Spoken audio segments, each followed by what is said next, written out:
Should I stand? Will it work? I have to sit. Ladies and gentlemen of the media, good afternoon. We're about to start our press conference. We thank you for your patience. We thank you for your partnership with us. This afternoon, our press conference will be led by our chair, the Honorable Mia Moore-Motley. And with her, she has colleague heads of government. Also at the head table, we have our Secretary General for CARICOM, Dr. Carla Barnett. I'll now turn over to our chair, who will lead us in the proceedings until we are ready for questions. Thank you very much. I'd like, first of all, to welcome all members of the media and, by extension, all members of the Caribbean community who are listening to this conference. This 48th Heads of Government Conference, as I said on Wednesday, was unlikely to be business as usual. And so said, so true. We worked through the last 2 days recognizing that we are facing grave global uncertainty, recognizing the need for greater review of our institutions and our work program, concerned about the stability and security of sister nations such as Haiti, engaging with our international partners from the Secretary General of the United Nations, the President of the European Union, the President of the Latin American Development Bank, CAF, the President of the Caribbean Development Bank, the President of the African Bank, and the Commonwealth Secretary General. We spent the majority of our time in caucus because, as was indicated, if ever there was a time for full and frank discussion, particularly to inform not just decisions today, but approach and strategy as we go forward for the rest of 2025, it is now. I want to thank from the bottom of my heart all heads of state and heads of government. It is said that we may well have been reported to the Minister of Labor for unsociable conditions, because we went from 9:30 yesterday morning to after 1:15 this morning, and we started back at 9:30 this morning, and without a break for the day, we are concluding with this press briefing now. It is fair to say that we had a very good and constructive meeting. We are not in any way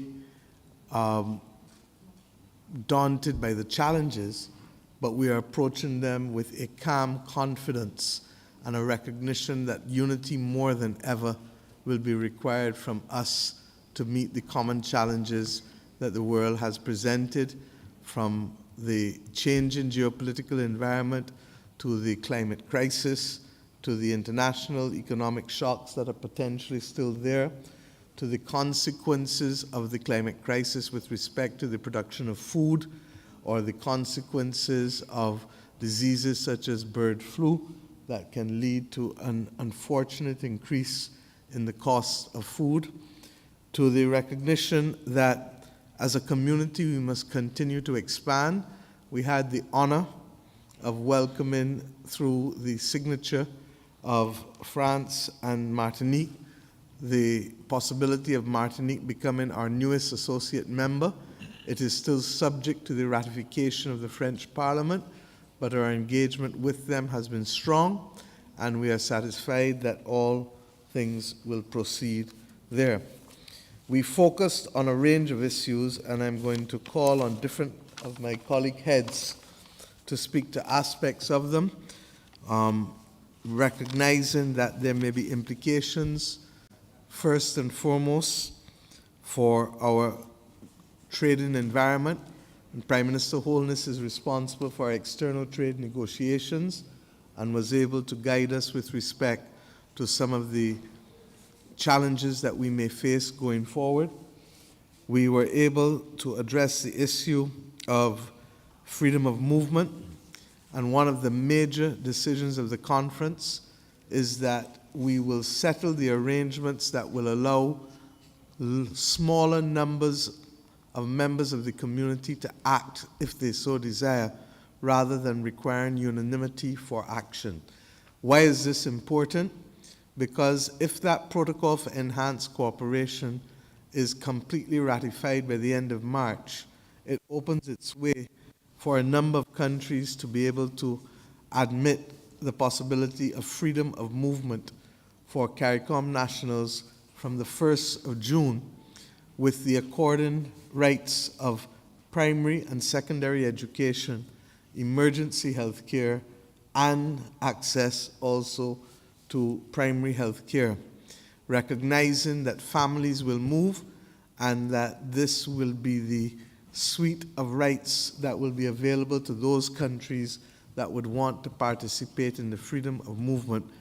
We are conscious that this region, with the exception of Haiti, has an acute problem of a declining and aging population, and therefore it is imperative that we move away from the gradual approach to the freedom of movement and move to the point where those of us who believe that we are ready for it can open up to ensure that that possibility, which has long been like the holy grail of the integration movement, can now become a reality in this year of 2025.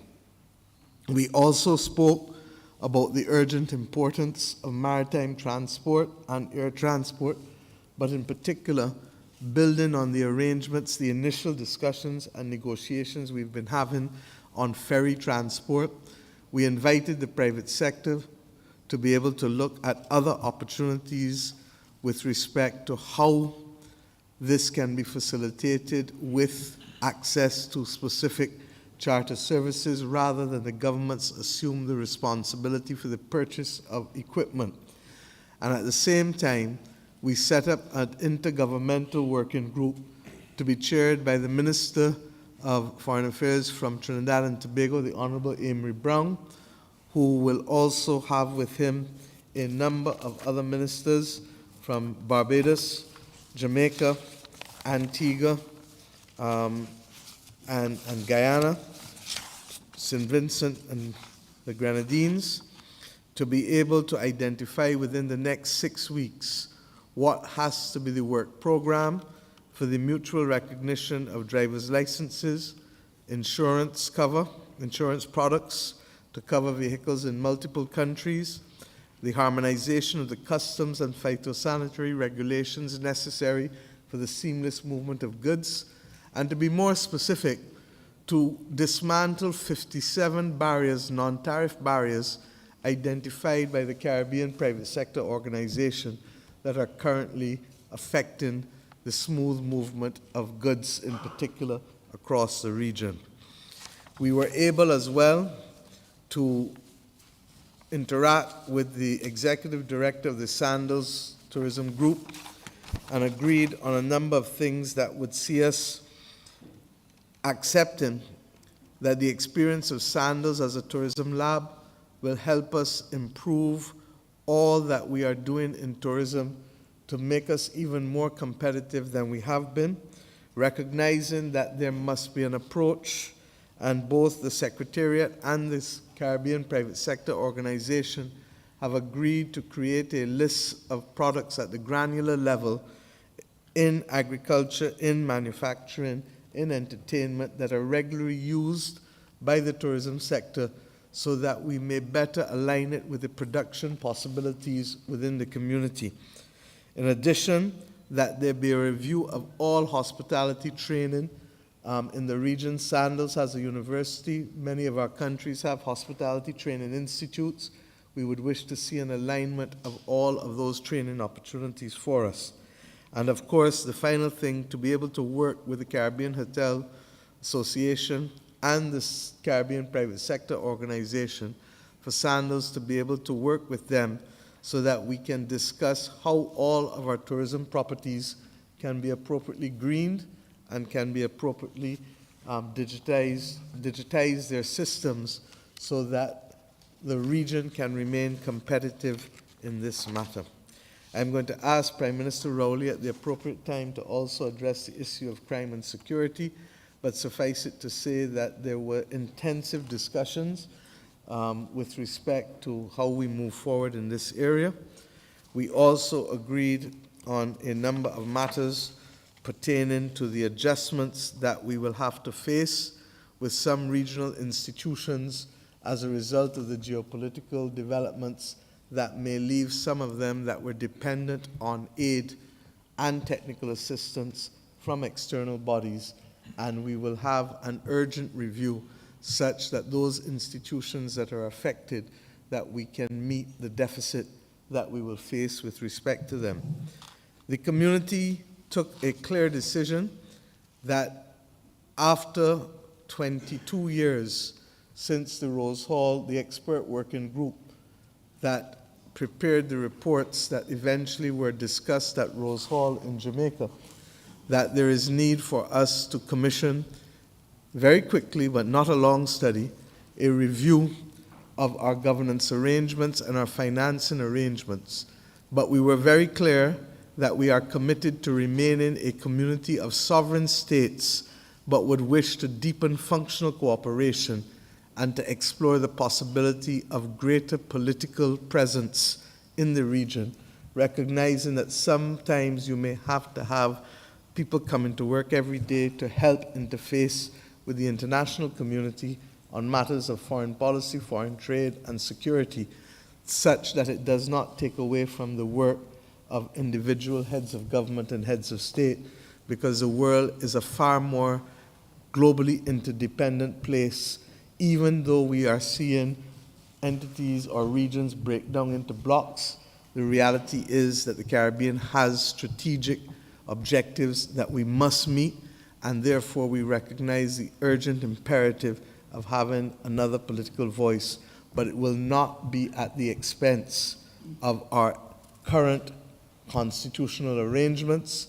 The Treaty of Chaguaramas, the revised Treaty of Chaguaramas, is premised on the simple fact that we are a community of sovereign states, each of us, that commit to working with each other. In the same way that you will see in the African Union or the European Union, a community of sovereign states seeking to work with each other.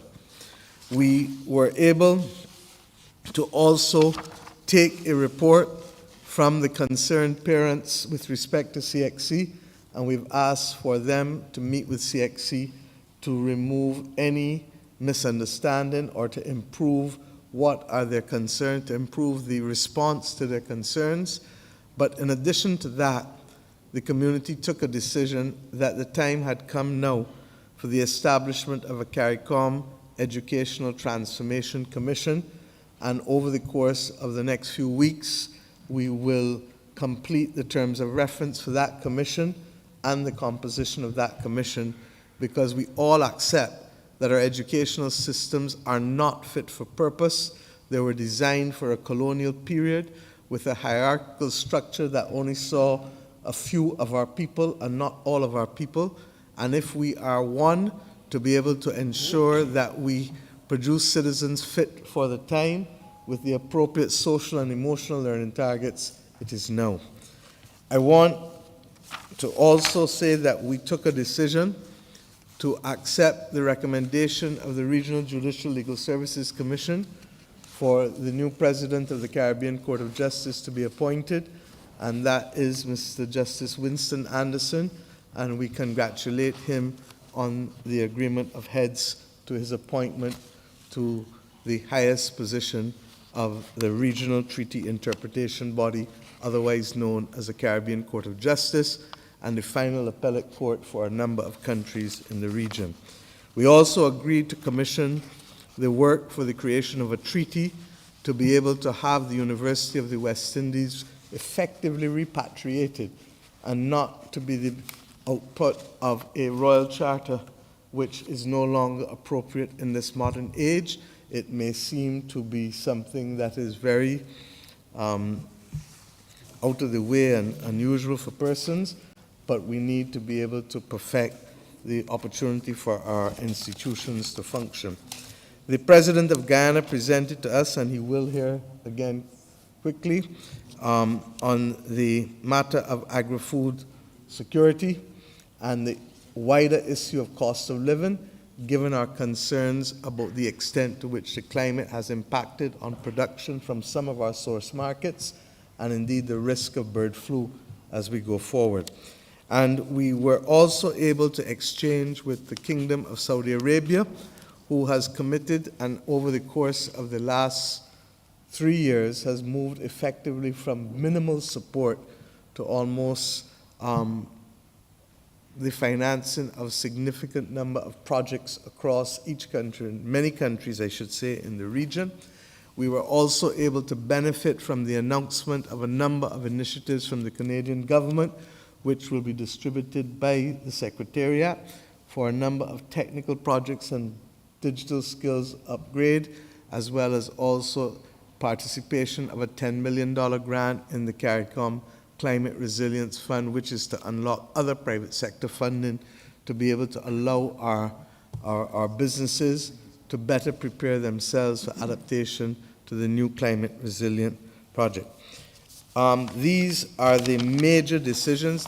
One of the major ones, Prime Minister Mitchell will take responsibility with the Premier of Bermuda, David Birch, for a review of the telecommunications environment. Many of us use WhatsApp, Netflix, all of these things for which there is little or no payment. But the reality is that these entities earn, and I'm not only talking about CARICOM member states, but I'm talking also about Dominican Republic and Puerto Rico. We were informed by the CPSO, Caribbean Private Sector Organization, that they earn as much as $11.6 billion a year, and they pay no taxes. There is no contribution in any way to the regional economy. And at the same time, the absence of revenue to the telecommunications firms mean that at the very time that we need to be looking at reinvestment in making our telecoms infrastructure sturdier, it is not there.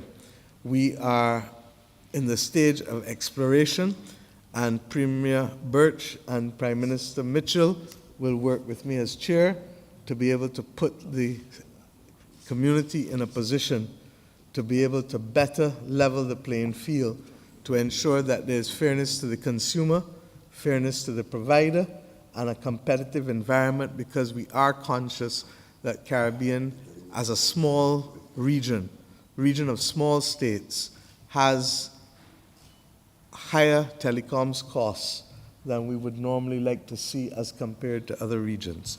So I'd like to stop at this stage, and before the end of the conference, my dear brother, Prime Minister Rowley, is here. This is going to be his last engagement at a CARICOM Heads of Government Conference, and as I invite others to speak on the different areas, I would like to also ask each of my colleague heads to pay the appropriate tribute to someone who has given more than 4 decades of service, not just to the people of Trinidad and Tobago, but to this Caribbean community. And may I say that his knowledge, not just as a prime minister or a political leader, but his training and experience in the area of geology and energy has been invaluable to our considerations on a range of topics. And I know that we will miss his guidance and his very firm positions on a range of issues. If I had to pick out a few, I certainly was an extremely proud person to have Prime Minister Rowley at my side when we had to confront the issue of Venezuela and President Guaido, and when there was a determination to have a change of a recognition of the change of head of government. Nobody gave us any chance of being able to make any difference, but we, Prime Minister Rowley, myself, and the then Prime Minister of St. Kitts and Nevis, who was chair of CARICOM in 2019, we went to New York, we met with the Secretary General, we met with different regions of the world. We then went to Montevideo in Uruguay, we met with the European Union, and what appeared to be an impossible task was all of a sudden achieved. And if ever there was a person that you would want at your side to fight any battle, Keith Rowley is one such person, and I want to commend him for his excellent work to this community as we go forward. The last topic is that of Haiti, and we have asked the representative of the Presidential Council of Haiti, Mr. Laurent Sancerre, who joined us on representing the government and people of Haiti. We've asked him to be here this afternoon. As you would appreciate, and as was referred to in his speech on Wednesday evening, the United Nations Secretary General has met with us. I'm not going to go into the details of some of the things that have to happen, but suffice it to say that the region continues to be committed to ensuring that Haiti is stabilized and that the security situation can be brought in to order. We are not yet at that stage, and we call and will continue to work with the international community to ensure that the promises which have been made and that the ability to act with dispatch can be realized. This situation with Haiti in this last incarnation goes back to the gas riots of September 2022. It has been an unacceptably long period of time to bring stability and relief to the people of Haiti. And you will appreciate that there are some matters that are delicate discussion stages, and therefore suffice it to say that the Caribbean community expresses solidarity with the government and people of Haiti, that we will work with the United Nations and all of the other friends of Haiti to be able to ensure that Haiti is in a position to be able to have its elections in a fair and free way, and to be able to give expression to the will of the people as to who should govern that country. With these words, I would like to stop, and I'd like to invite my brother, Prime Minister Holness, to be able to address on the issue of the trade implications and aspects of the very challenging environment within which we have to prepare for other eventualities, but we do so with calm assurance. Thank you. Andrew? Thank you, Prime Minister Motley. First, let me say thanks to your government and the people of Barbados for the excellent arrangements and hospitality. My own view, Mayor, is that the meeting went very well. And I join with my brother Irfan in filing a claim to your Labor Department for having us work till 1 o'clock in the morning. But it was all good for the people of the region, and I believe... I'm going to beg Prime Minister Davis to defend me. Thank you. And I believe the people of CARICOM can feel confident in the leadership. The issues that were addressed were relevant issues for the development of the region, and we grappled with them in real ways to seek solutions. One area of grave concern would be the declared change in U.S. trade policy. Many businesses have reached out. The private sector is indeed concerned. I believe that the posture of CARICOM is that we must be prepared.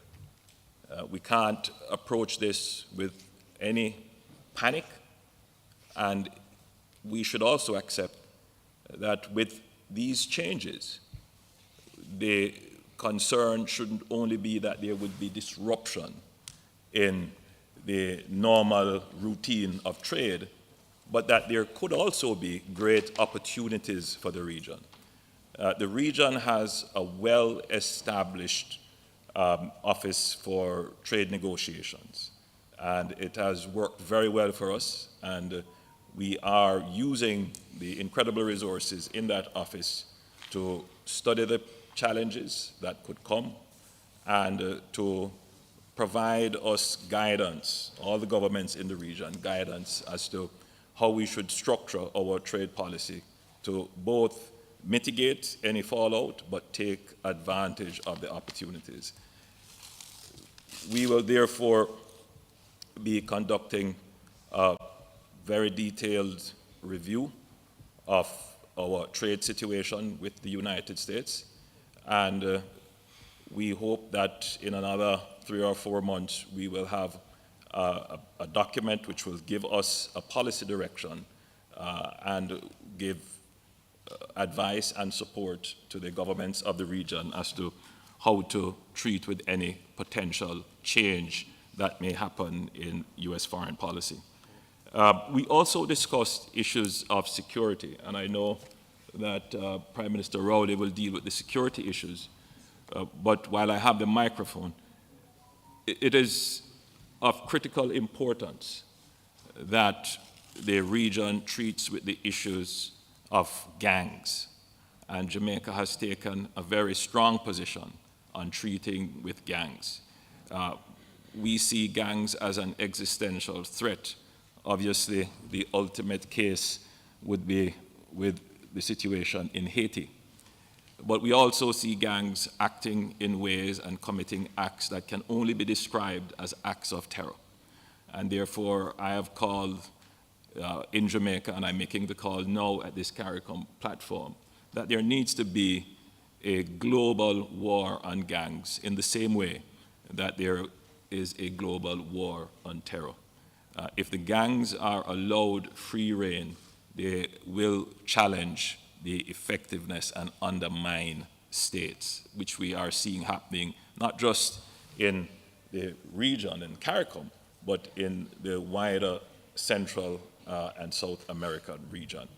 So we discussed the issue.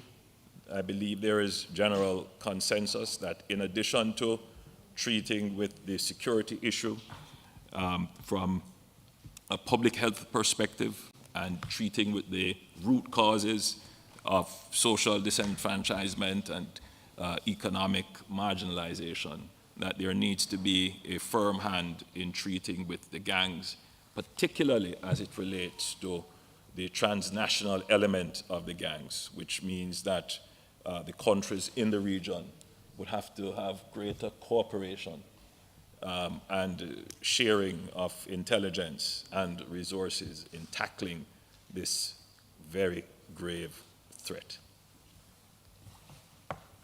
Thank you, Andrew, for the comments on both of those issues. I'd like to ask Prime Minister Rowley to address the issue of crime and security as the lead Prime Minister on security, given where Andrew left off just now. Keith?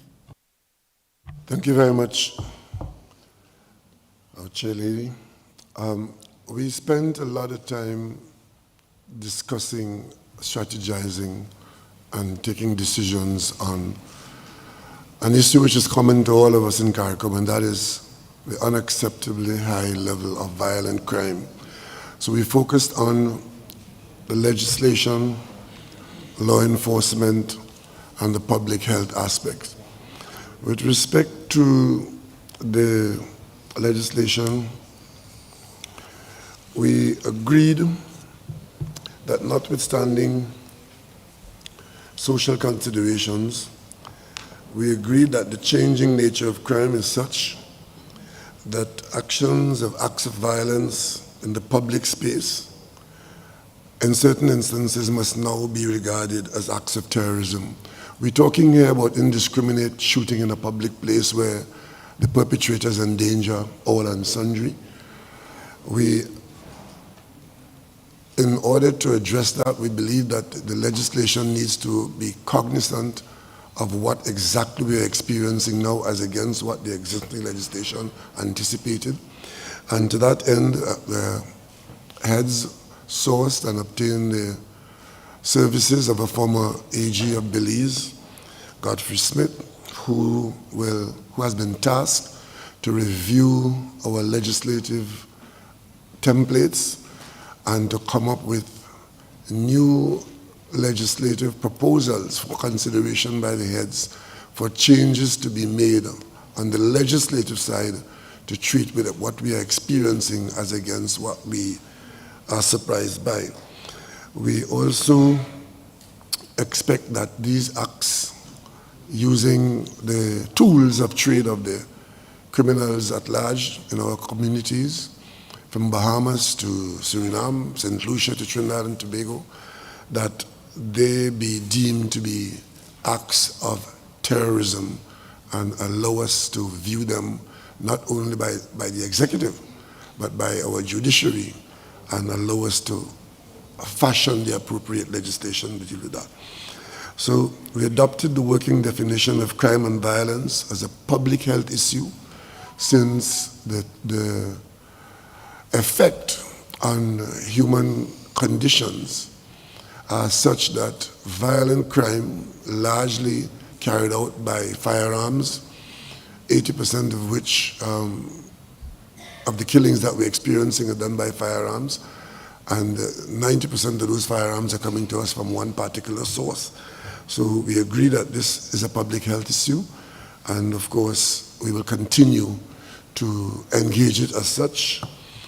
We also agreed that the George Bridge Declaration, which was put in at the second regional symposium in Guyana, where we engaged crime as a public health issue and took a certain suite of decisions to engage it as such, that we will continue to adopt those declarations. We supported the aims of the recommendations of the Needham Points Declaration, and these are all positions taken by CARICOM heads which should flow into actions through legislative and other arrangements.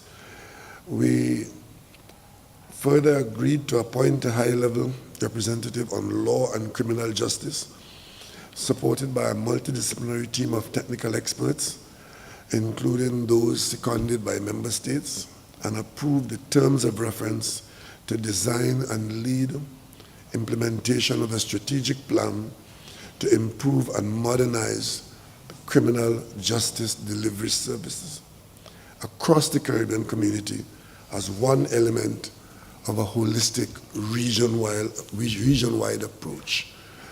What this means is that we would not be struggling at the individual level as sovereign bodies, but accepting templates designed to suit our culture and our experience, and using the best technical skills in law and in social services to craft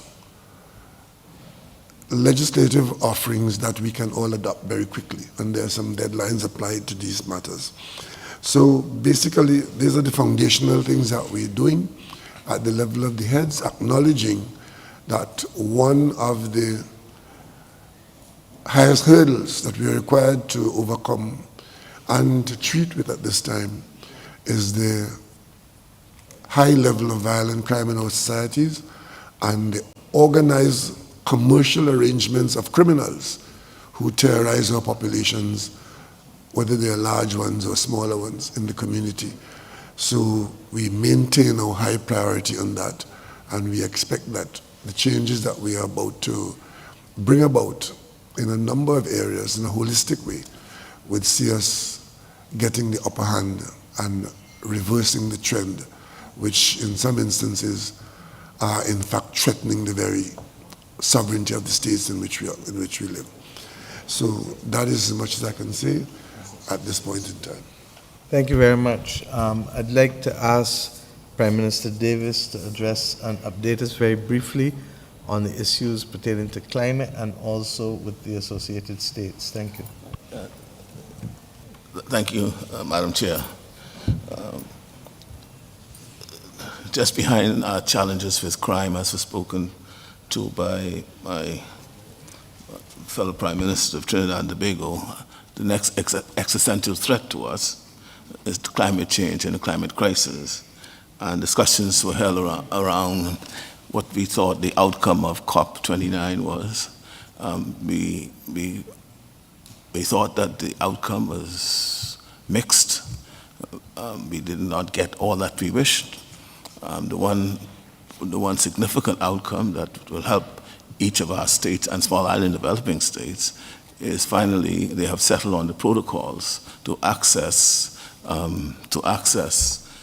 the voluntary market, voluntary carbon market and its compliance, which is what is deemed Article 6 provisions. That was settled finally after decades of negotiations. And so member states are now called upon to register and identify the authority to whom the UNFCCC could provide information and keep them abreast of how that market is emerging. We also, what was disappointing in a sense, that is deja vu to me, and that is in 2015, there was an agreement to set up a fund which was supposed to be funded by the North, what I call the Northern region, of $100 million per annum for small island developing states. That was 2015. Nothing has happened to that. There's very little contribution to it by those who committed.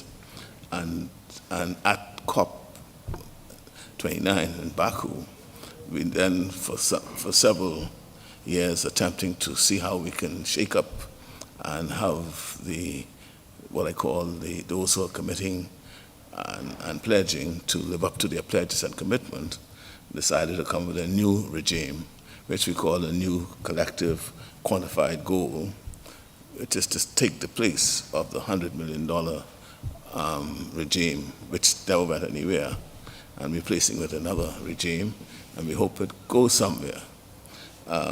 Again, that was agreed.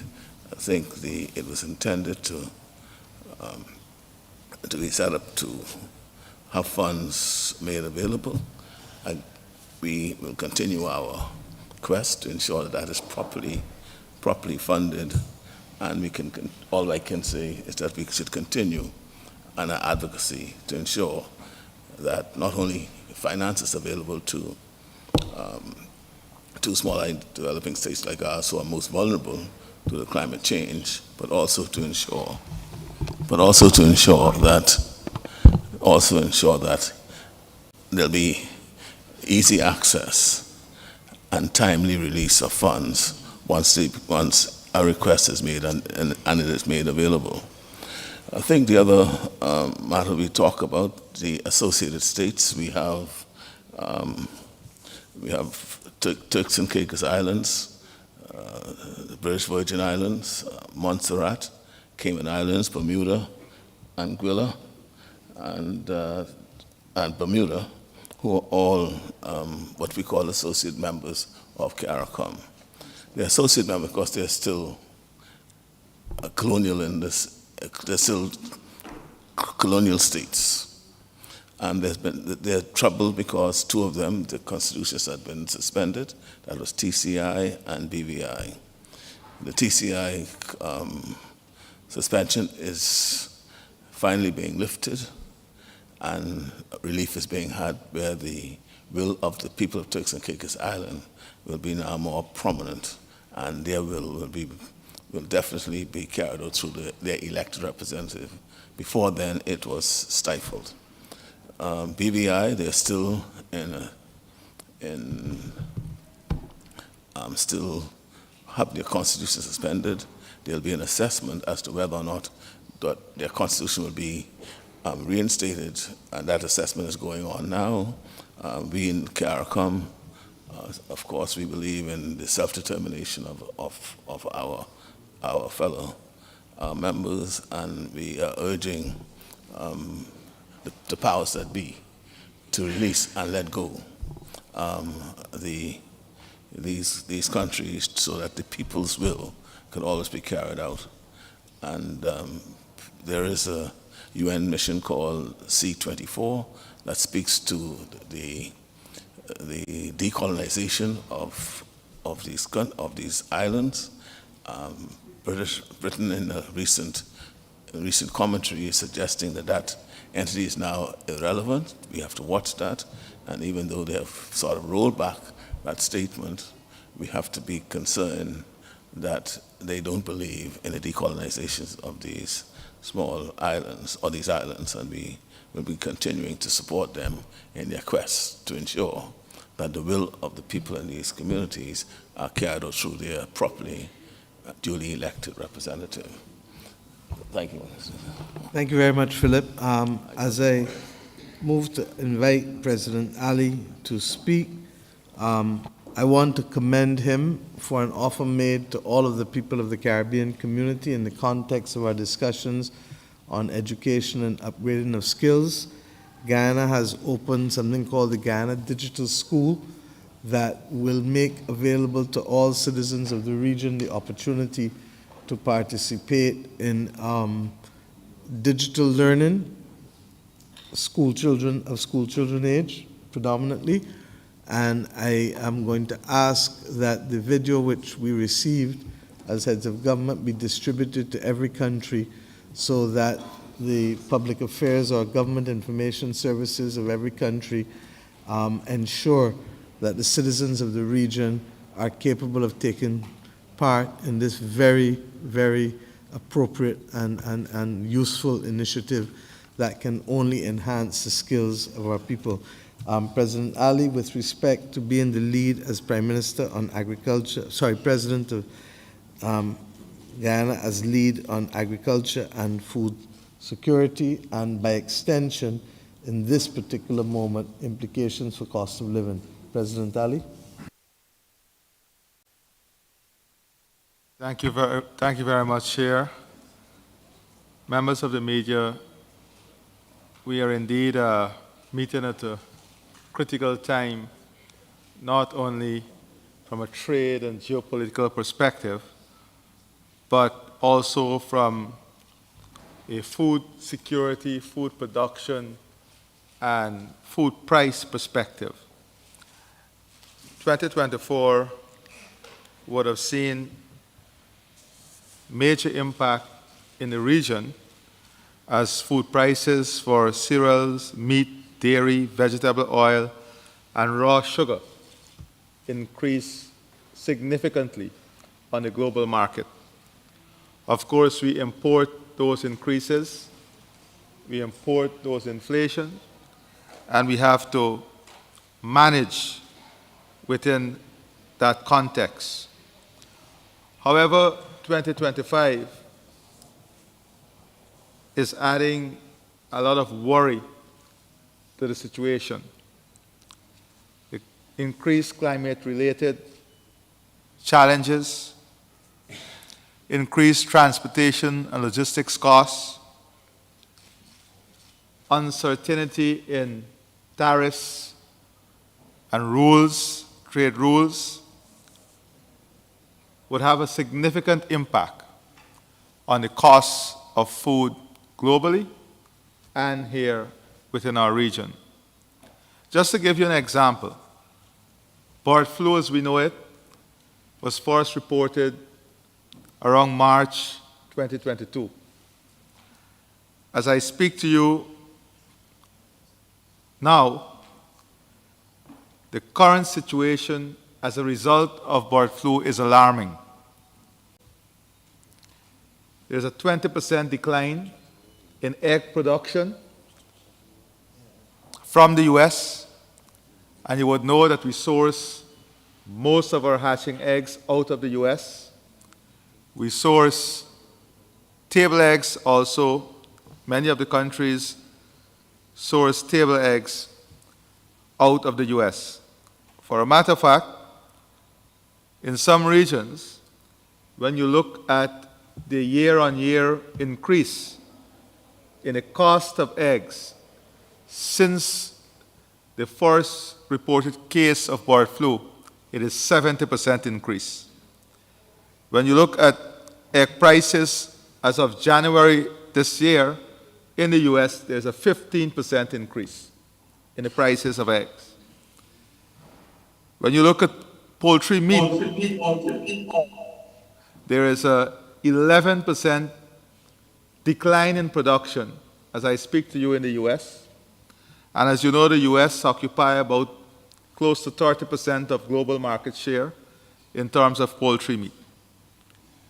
So we are discussing the impact of these challenges for the region, and important for us is to look at the full supply chain, to look at alternative supply routes, and to look at ways in which we can enhance and integrate our capacity and capability to withstand what could be a major shock in the global market.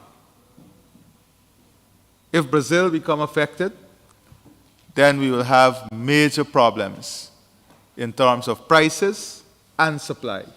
So you would not only have a price problem, you would have a supply problem. These are the challenges that we will face in the forest, at least in the first half of this year. And we must be able to plan a strategy that would allow us to withstand these challenges. In relation to our 25 by 2025 program, as you know, this program was crafted during COVID, just before COVID, during COVID. And since then, we have made significant progress. If you look at from 2022 to the end of October, November 2024, we would have had about a 24% increase in food production across the region. We would have had major investments in infrastructure to support food production, whether it's cold storage, farm-to-market access road, solar drying facility, loan approvals, establishment of dairy facilities. We have seen significant increase in private sector investment and lending in the agriculture sector and the food production chain within the region. However, given the current situation, we have established a holistic framework through which the industry and the food system must be built to ensure resilience, sustainability, and competitiveness. We also want to build a food system which encourages young people and women to participate. We are also, in the last 4 years, we have also had significant investment that will see the Situation Room and Data Center to help our farmers with predictive data, predictive analysis, and real-time information. That investment, which includes a center of excellence, is currently on the way. Investment in a regional food hub and developing a platform through which we have technical support across the region would have already started. In addition to these issues, the chair would have asked for a number of projects to be developed so that we can pursue financing, projects that would achieve the resilience and sustainability and competitiveness of the food production system and agriculture in the region. And with the Inter-American Institute for Cooperation in Agriculture, we have identified 6 projects that we're going to pursue. Building capacity for Caribbean agriculture extension services. And the goal of this project would be to monetize extension services to boost productivity, competitiveness, resilience, and rural employment in CARICOM countries. The second project will be enhancing adaptive capacity of coastal communities, agro-marine system. The goal is to strengthen coastal community resilience to climate change through integrated agro-marine value chain. The third project is the establishment of a digital fabrication lab, which is a Fab Lab. The goal is to promote technological innovation in agriculture and tourism via the Fab Lab to bridge the digital gap. And this project will see the building, equipping, and management of a Fab Lab, emphasizing youth and women capacity building for tech-based solution in food production and agriculture, heavy focus on agro-processors, public-private partnership, women, youth. The fourth project is diversifying the Caribbean fruit crop industry. The goal is to develop a sustainable fruit crop subsector to enhance food security through structural production models and value-added products. The key action would be to establish a germplasm bank, promote precision agriculture, and foster public-private partnership. The fifth project is a bioeconomic model in organic waste management, and this would be to strengthen the Caribbean economies through innovative waste management and bioproduct generation. Finally, improving water security and climate resilience. The goal is to enhance water security for smallholder farmers, mitigating climate-related risk to food and nutrition security. And that is, in summary, the projects that we must pursue to achieve the objectives of sustainability, resilience, and competitiveness. So as a result of this holistic approach, we will now be expanding the focus to achieving not only food security, but resilience, sustainability, and enhanced technology with greater participation among women and youth by 2030. So we are adding some additional goals. We are successful in expanding production, notwithstanding hurricanes, storms, floods, all of which destroy production and our productive capacity. But our farmers, our policymakers would have shown tremendous resilience in reinvesting and ensuring that our focus on increased food production and food security remain a priority for the region. Thank you. Thank you very much, President Daly, for that comprehensive report. Laurent Sancerre, would you wish to address? Thank you. On Haiti? Thank you. I would like to say thank you to Barbados and the Secretary General of CARICOM for organizing this meeting. I would like to inform you also that we just opened a new embassy in Guyana and appointed a new ambassador to CARICOM. This is our commitment to participating in the community and show our support. I believe Prime Minister Motley mentioned the most important things related to what Haiti is going through in terms of insecurity. I don't need to go into details, but the Presidential Council is committed to organize elections at the end of this year so that we can have a new elected president by February 2026. But in order to have a credible election, we need support to tackle the insecurity and the gang violence that we are facing.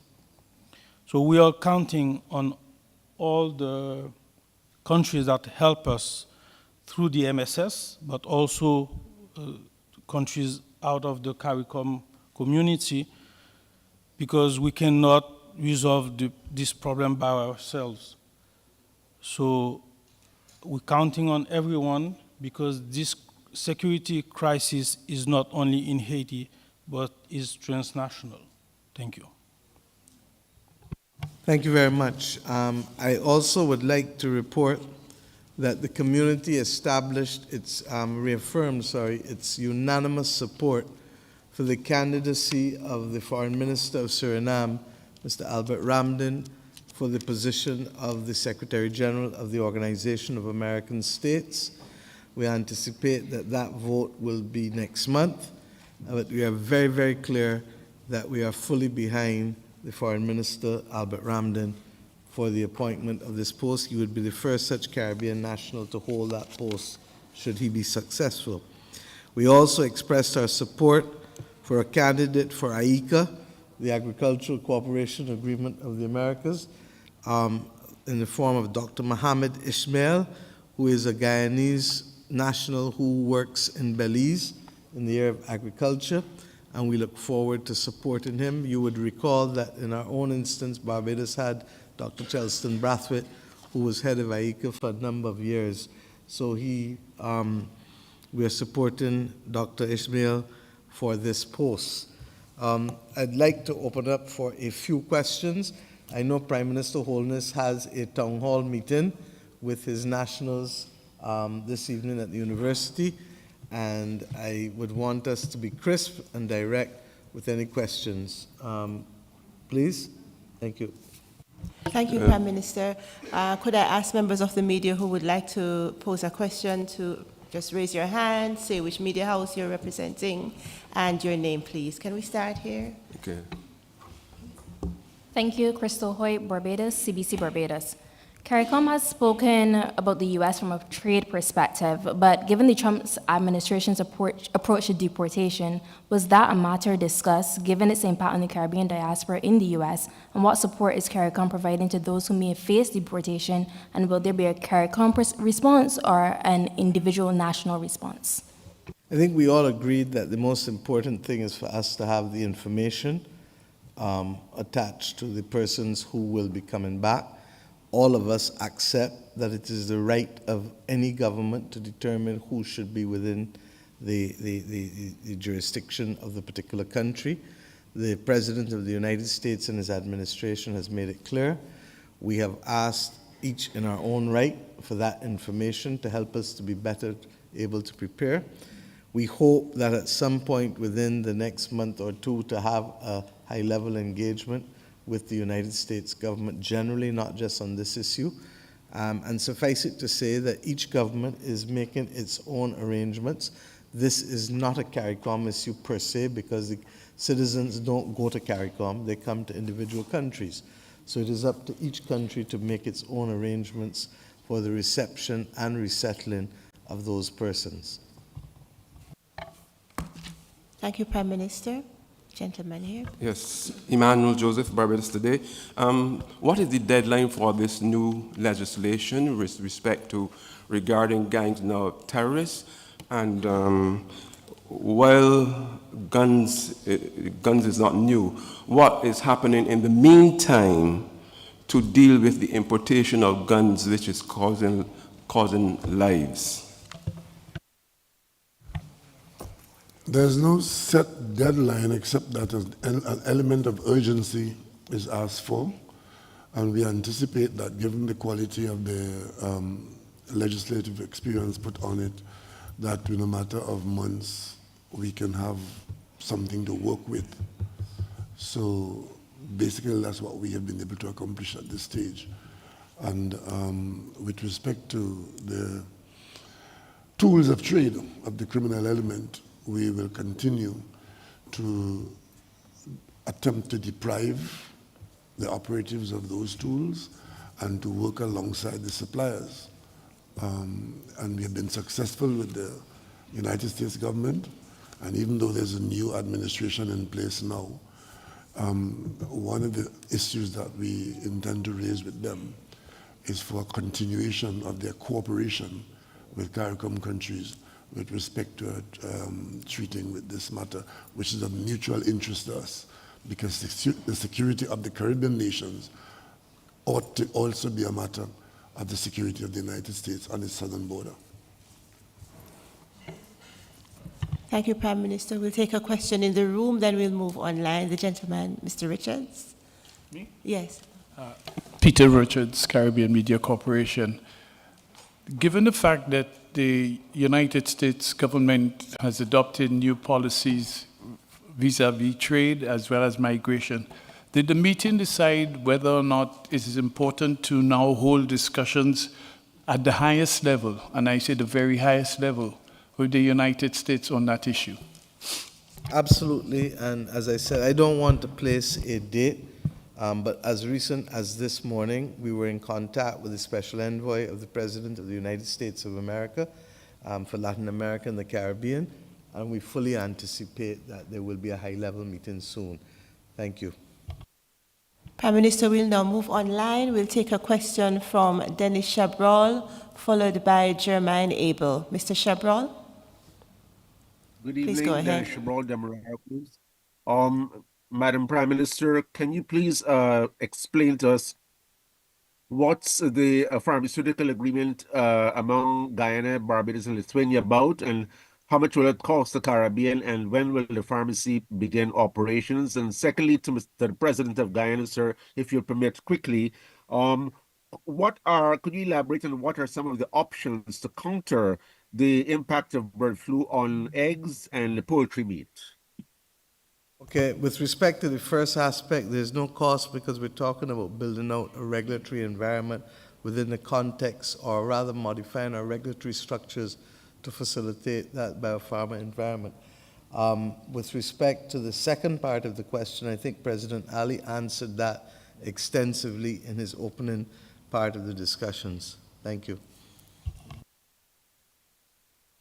Thank you. Mr. Abel, online. Hi, good evening. Just excuse me if my voice is a little bit muffled. I'm dealing with the flu. I want to get quickly, and then this goes back to a particular question that was asked a little bit earlier by my colleagues there. It has to do with the whole issue of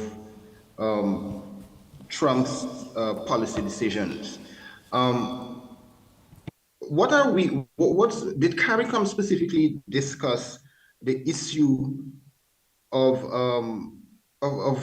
I know you said, Madam Prime Minister, that, we're going to have some discussions, but in terms of, at this point in time, was there any discussions within the CARICOM community regarding the impact of the potential fallout economically from especially Trump's tariffs, and also the food bills that can be, excuse me, that can be had from all the implications that we potentially are going to see from this specifically, from his tariff impositions? I think that Prime Minister Holness addressed this comprehensively in his opening statement. I don't know if he wants to add anything further to it. Andrew?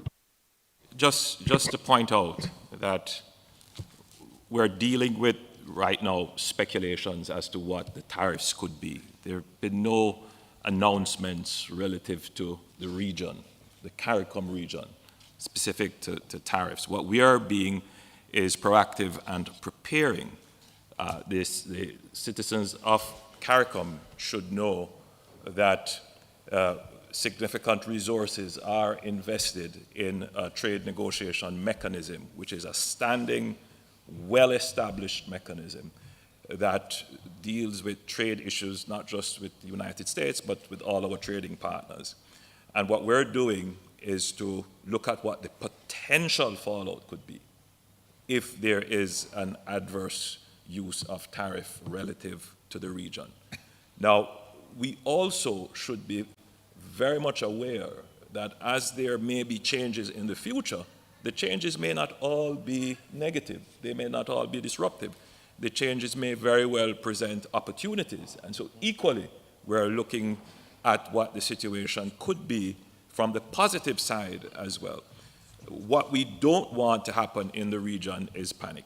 That's right. And so we are taking a very proactive approach in preparing for whatever changes may come. The region is resilient, the region is strong, we have strong leadership, and we are prepared to negotiate, we are prepared to discuss, and I believe we have strong bases on which to do this. So I would not want the region to take a panic approach to this issue.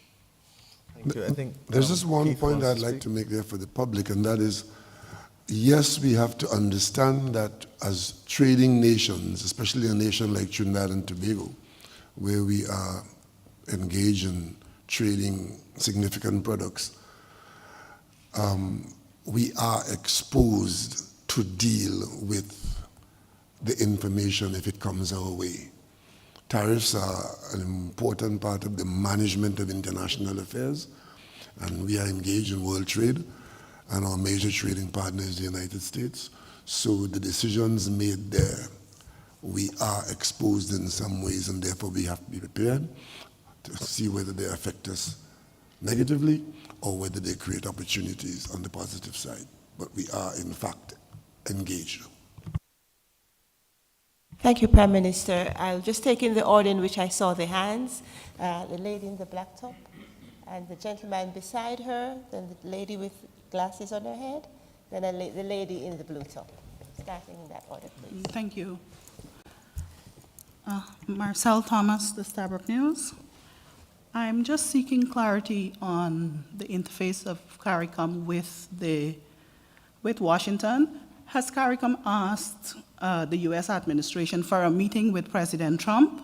And my substantive question is, beyond the usual paragraph about the solidarity of CARICOM with Guyana as it relates to Venezuela, what has this summit agreed to say in light of the recent shootings of Guyanese soldiers? Thank you. A statement will go out condemning the shootings as well as continuing to express solidarity with Guyana. Secondly, I've already answered the question with respect to the high-level engagement with the United States government and the President and the Secretary of State.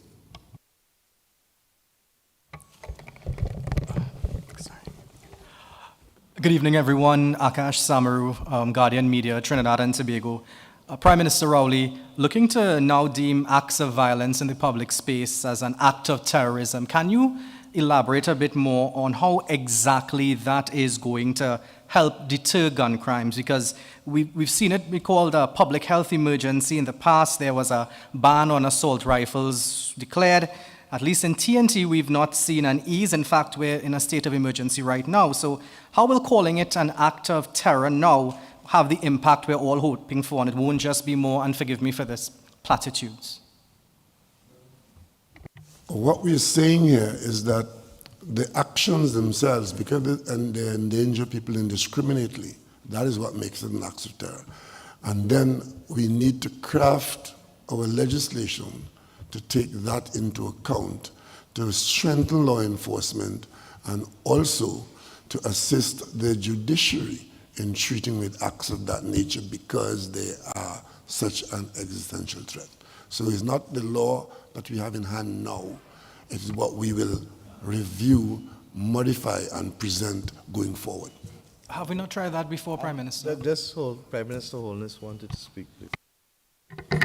I think the region should begin to consider carefully that the level of criminal enterprise that exists is at some times over and beyond the capacity of regular law enforcement and regular legislative tools that are available to treat with ordinary criminality.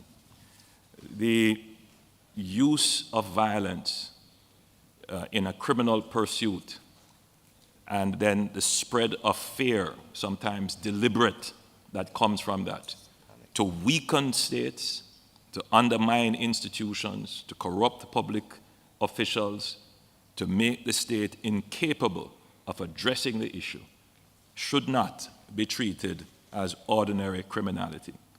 I only need to point to the situation that exists in Haiti. And then to just turn slightly from that to what we see emerging in other CARICOM countries with gangs that are arming themselves deliberately, stockpiling weapons, seeking, as I've said before, to capture communities and corrupt public officials. That should not be considered as ordinary criminality. That is a threat to the state, and Caribbean nations must face that squarely and call it what it is. These are acts of terror, and they are oftentimes transnational. The criminals in Trinidad may have links to criminals in Jamaica. Certainly, the criminals in Haiti are transporting guns to Jamaica, and possibly likewise. Certainly, criminals in Miami, who some of them are our nationals, are illegally trafficking weapons to Kingston, and therefore the government of Jamaica alone trying to treat with the issue would not be as effective as if we had a global approach, a regional approach, and certainly a CARICOM approach to treating with this issue of criminal enterprise. We call them gangs, but I maintain that that is a euphemism. They are not just socially marginalized youngsters who have been deprived of social and economic opportunities. Many of them have gone into this as an enterprise, as a business, looking to weaken governments, and we must take a very strong approach to it from a legislative perspective to create the laws that will enable us to have surveillance, to detain them, of course, within the accepted rules of human rights and the treatment of citizens. But certainly, there needs to be what we call in Jamaica enhanced measures to treat with this new and emerging threat to our democracy.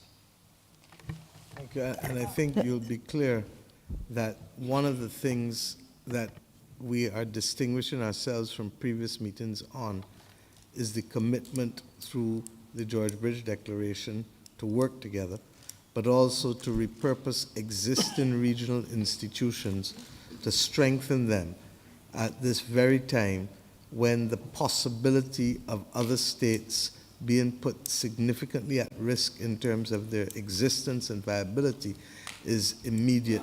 As Andrew said, we have the example of Haiti, and we are committed that in the context of a community such as this, there has to be coordinated approaches to intelligence, and in some instances, we may well have to consider how, at a functional level, we go beyond supporting each other. In the Eastern Caribbean, Barbados and Guyana, we have the benefit of the regional security system. There may be need to strengthen aspects of that. We've asked those officials responsible for impacts and the Joint Regional Communications Center, as well as the regional security system and the individual law enforcement entities, to see how best they too can modify how they operate and exist. And it is against this backdrop that Mr. Godfrey Smith, who Prime Minister Rowley referred to, will be the high-level representative for the community on crime and law and order. This is not something that we would have wanted to be able to have to do, but it is an imperative now, given the fact, as I said, that we take no comfort in the fact that the region constitutes one of the largest regions, effectively, in the global homicide per capita rate. We are the largest grouping in the first 10 countries with the highest rate globally. Please. Yeah, this is Natricia Duncan, Caribbean correspondent for the UK Guardian. I wanted to ask if the matter of slavery reparations came up. I know that Prime Minister Mitchell spoke quite passionately about this, and also that the fact that there is a new 10-point plan. So just want to get an update on that. Thanks. The heads agreed that the Prime Ministerial Subcommittee on Reparations would meet, but that without prejudice to this, we were settled that the need for apology and the need for compensation remains absolutely important to us, that the concept of reparations would take the question of the development repair, and it would be multi-generational. It is important for us to have the Prime Ministerial Subcommittee meeting, which will be arranged at some point in the future, to be able to refine our negotiating mandate. We, at this stage, are conscious that what needs to happen is face-to-face discussions, and that while there have been instances of people offering a public apology or even a quantum, as in the case of the Church of England, there has been no face-to-face discussion, which we deem as absolutely important, because if you can't see me or hear me, it is not appropriate to be able to make a judgment as to who or what I am and what I should receive. Hi, Jacques. Might I just add to this question that we also, there are two parallel courses to achieving a result here, and that is by way of the negotiations which the subcommittee is looking into. We're also looking now at what legal avenues that we could engage to ensure that we can have perhaps a judicial response or answer if the negotiations fail. And in that regard, we also want just to point out that reparations for wrongdoings in similar situations, not new. The Jews and the Holocaust, the Germans negotiated a $50 billion repatriations. And Jews are still today, I think, getting checks for the harm that was done to that community during that period. The South Korean comfort ladies were compensated by Japan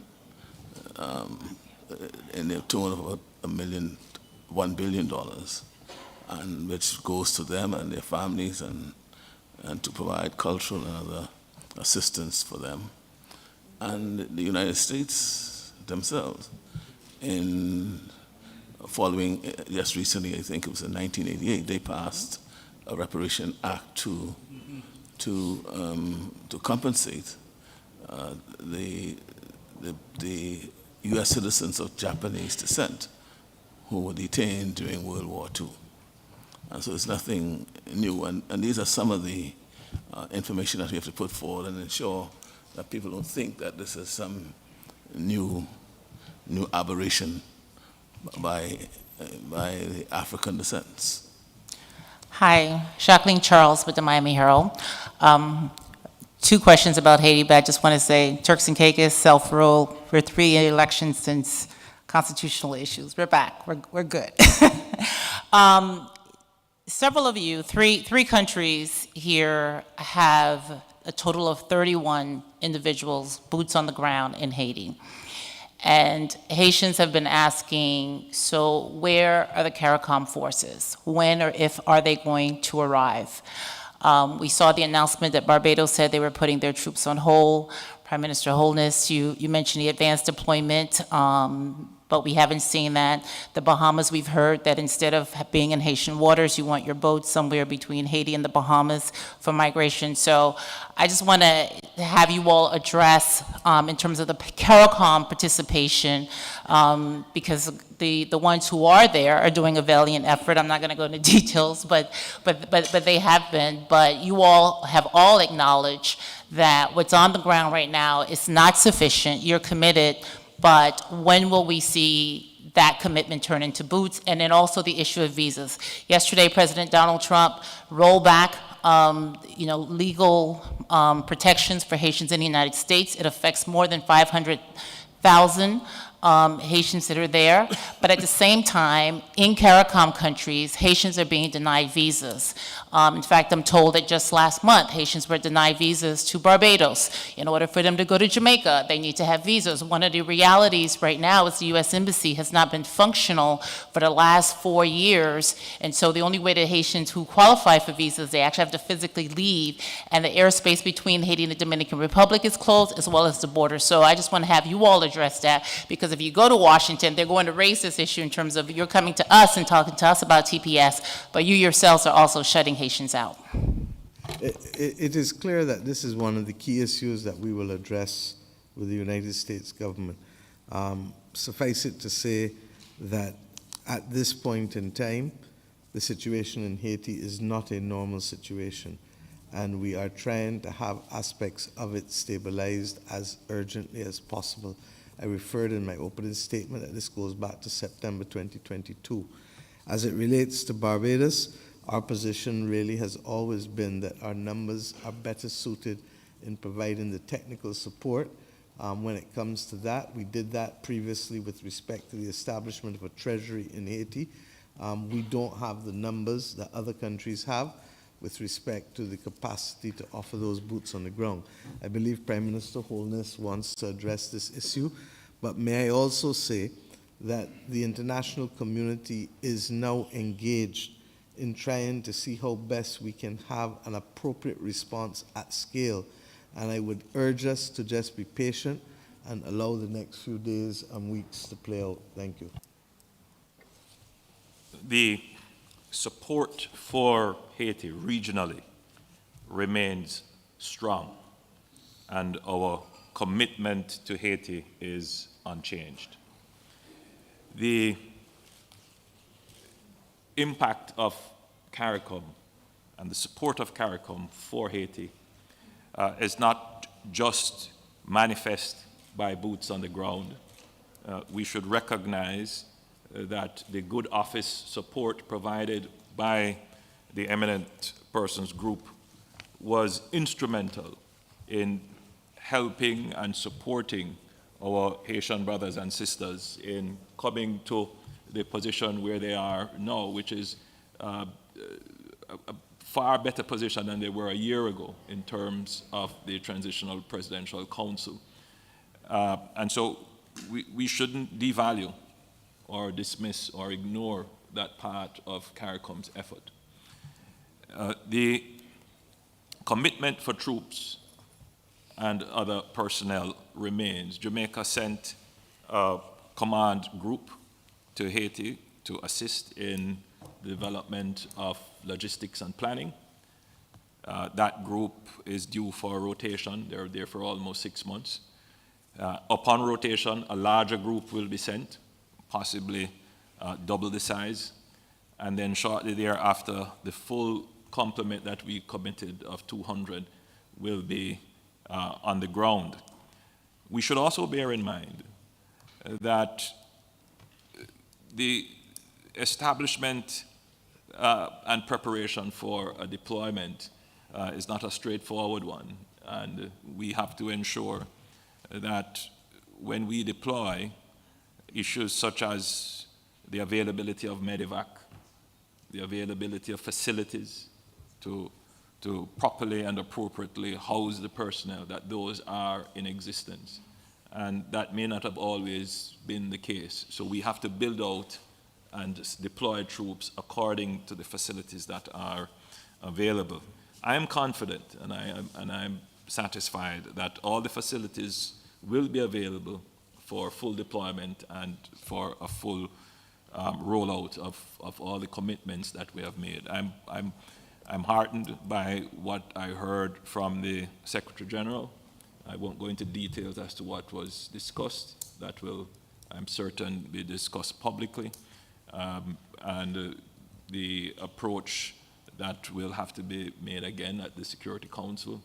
So, you know, we're not satisfied, obviously, with where we are in Haiti, but I think we should also look at the progress that we have made with the deployment of troops, certainly from Kenya and other countries in the region, and what Jamaica has done and other Caribbean countries have provided. And what I'm also very heartened by is that the Haitian people themselves are making the effort to take charge of their own situation.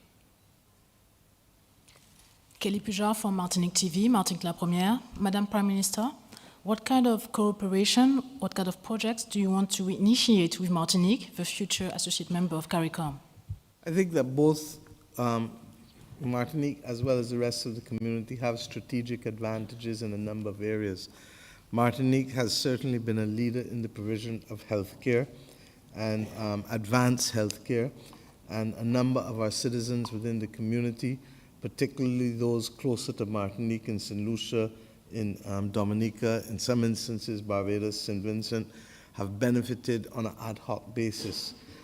As Martinique is integrated as an associate member into the community, we would expect to be able to see how we can have technical cooperation that would benefit us. We would like to see greater freedom, greater movement and participation. And then, of course, this issue of language.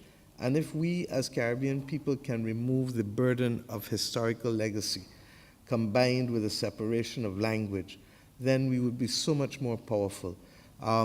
Your government today reflected in its speech to us about the critical importance of contributions from not only the builders of the independence and integration movement in CARICOM, but figures like Aimé Césaire had a fundamental influence on thought leaders and Pan-Africanists within the English-speaking Caribbean.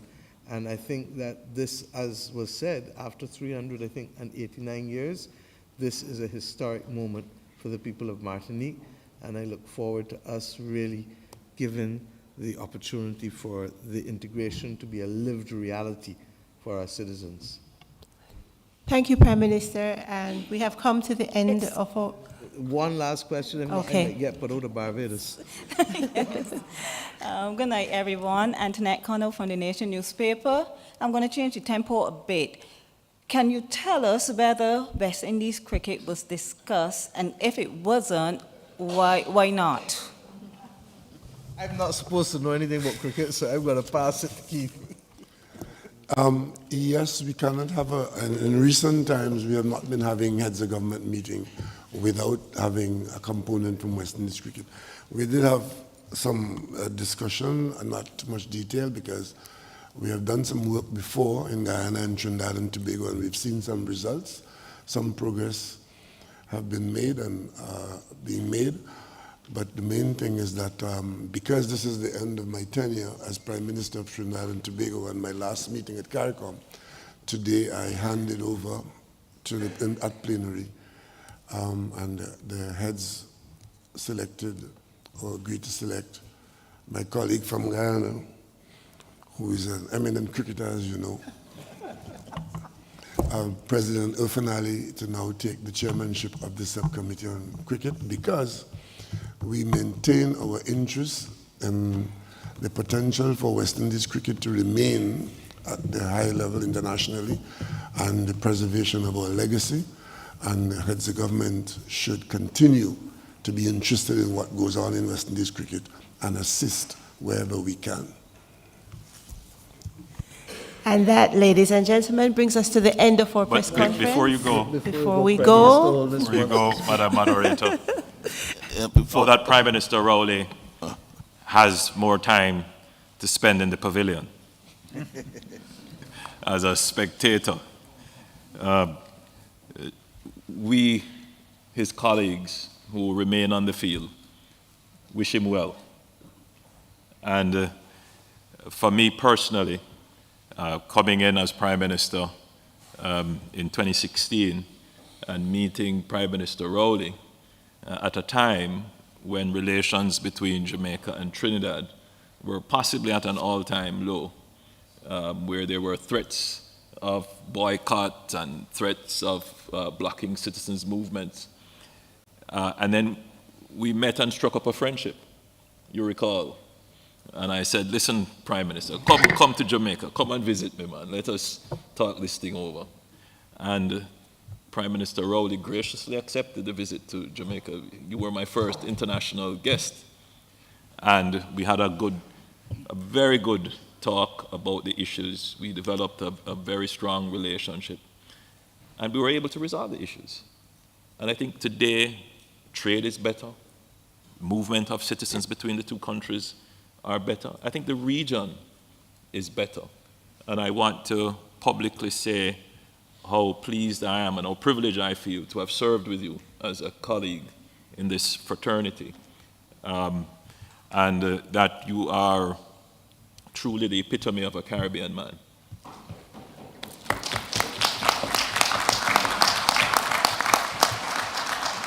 Definitely you will be missed on the scene, but I'm sure your voice will be heard.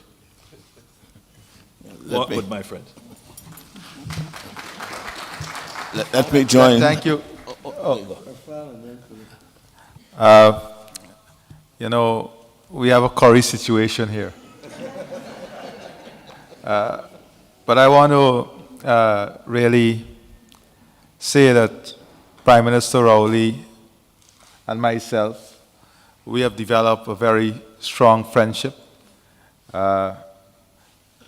He is my brother. And his contribution to Guyana is enormous from many perspectives.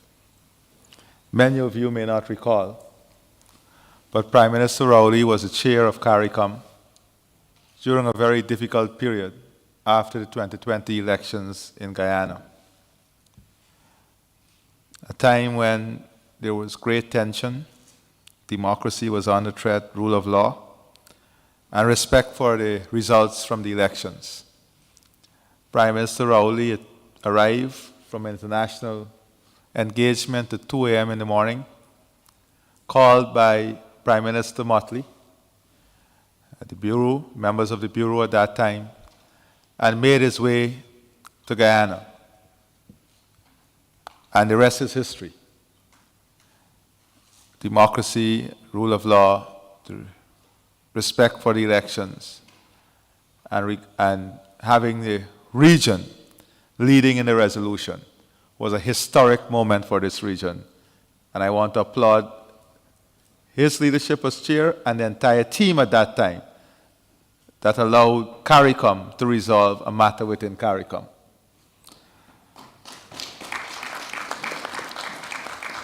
The second historic moment in the relationship of Guyana and Trinidad, but in the region itself, was when we achieved the Argyle Agreement in St. Vincent. You would recall that many prime ministers, and I did then, I will continue to do so, to thank the prime ministers who left their homes and journeyed to St. Vincent to help us in a very delicate time to resolve an issue where the temperature was high. And I want to thank you again, Prime Minister Rowley, for your personal commitment and your involvement in that matter. Your strong views, those who know him, the stone face, don't be carried away with the stone face and the hard views. Beneath that, we have had, since my time here, very strong conversation.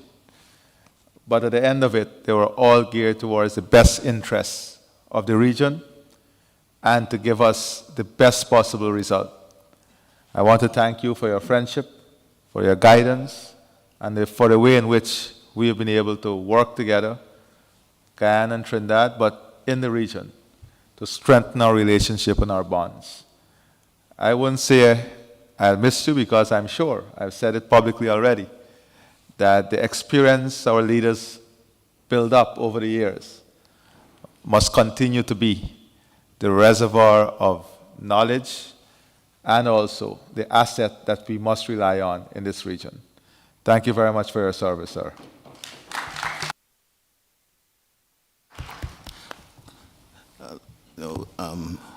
If this was the Court of Appeal, and I'm the third judge to deliver my judgment, I'll just say, I concur. Which I do, I concur. I encountered Keith during the course of my own political career, several over the years, but was always very, very fleeting. And my first observation was, Ifan talks about stone face. I used to say, this is a stony fella. And a stone, it's just cold. And I don't know, someone told me, I don't know whether it's Andrew or Ifan says, when I eventually became Prime Minister in 2021, said, no, he's a good guy, just get to know him. Just get to know him, and you'll know that he's a good guy. I got to know him, and he truly became a good guy. Then I realized that he was a geologist, and that's why he became what he worked with, a stone. But again, he's been a rock, an anchor for the steady progress that we've made since I was here as part of the CARICOM leadership. And I've always been able to depend on him. He's been dependable as a rock. He's been as steady as a rock. And he has, as I said, been the anchor for what we've been doing over the years. And I don't think, and I've been talking to some of my colleagues, my former prime ministers in the Bahamas, and their observation has been always they have not seen CARICOM as unified as they're seeing it today. There's always some issue, and I think, and I sense the unity. We are all seem to be on one accord. We have our differences, we talk it through, and then we hug and kiss afterwards. And I think that is also due to the fact that there's always this anchor who keeps us together. And let me just tell the Rock, we will miss you here. But as you know, we'll continue to call on you, and you have a place to play golf. I just have to tell the men who continue to refer to Keith as a stony-faced person, that is not the person who moved with me on Wednesday evening when I tried to get the crowd to dance to the Christchurch Steel Foundation Steel Orchestra. And he was up front and center helping me to bring the others.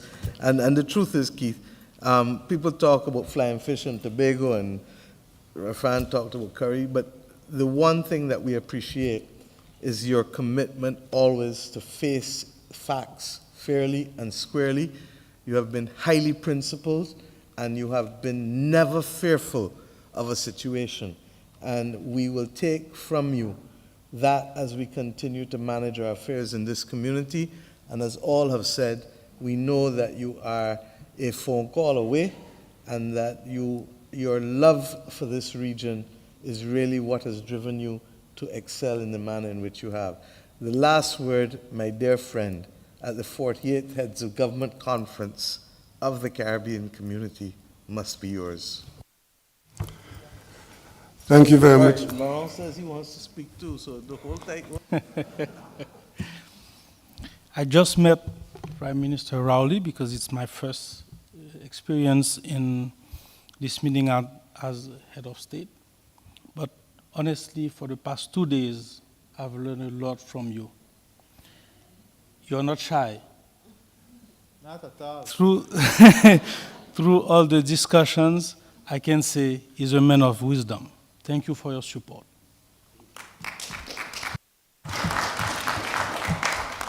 Thank you, colleagues. I'm humbled by your comments, and it's not very often in the political arena that you manage to elicit such positive comments. Usually it is the opposite, and probably only gets modified after you're dead. But it's good to be alive and to be among friends who can speak like that of you. I am humbled, and I am grateful for having been a part of this team. And just for the moment, permit me to say that when I joined this group of people with the responsibility for a Caribbean nation,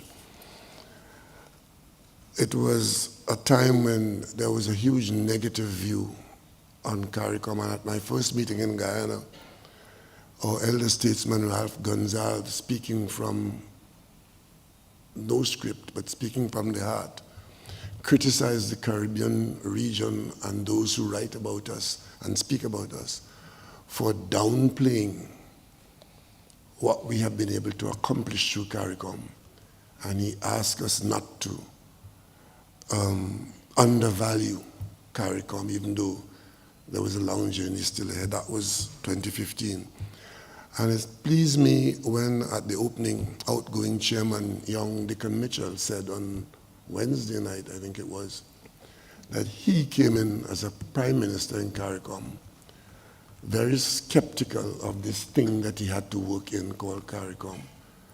But he admitted that he had become a convert to CARICOM and a great believer in this entity. And I think it means a lot to us that we are, in fact, a valuable gathering. And as Prime Minister of Trinidad and Tobago, who hosted us all at the 50th anniversary at the founding location in Chaguaramas recently, I simply want to lead by asking my colleagues to continue to subscribe to what I've encouraged you to do, because together we are always stronger in every single circumstance. Once we are together, we will be stronger.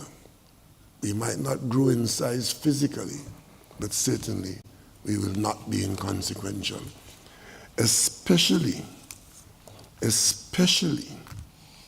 at this time where the world is changing from news hour to news hour.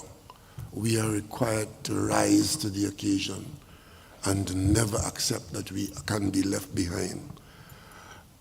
So I am moving on, away from office, but not away from the region or from my friends. I want to thank all of you who have already invited me to spend some time with you in your various territories, including Martinique, where I've climbed so many volcanoes. And today was a very emotional moment for me to be a part of the Caribbean nation welcoming Martinique into CARICOM as an associate nation. This is something that is like a dream come true.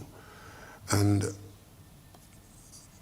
if there's anything I can do to continue to be of service to the people of the Caribbean, it is the one nation that I have, the country of Trinidad and Tobago in CARICOM, and I will never shy away from defending or serving as I've tried to do. So thanks for all of you who made it possible for me to contribute and to be with you as a brother and as a Caribbean man. So having said that, thanks again, and we look forward.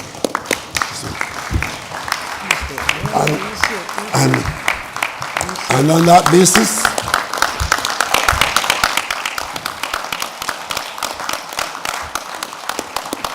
I accept the honor to bring this unusually successful, historic meeting to a close. The 48th Conference of the Heads of Government is now at an end. Thank you for your attention.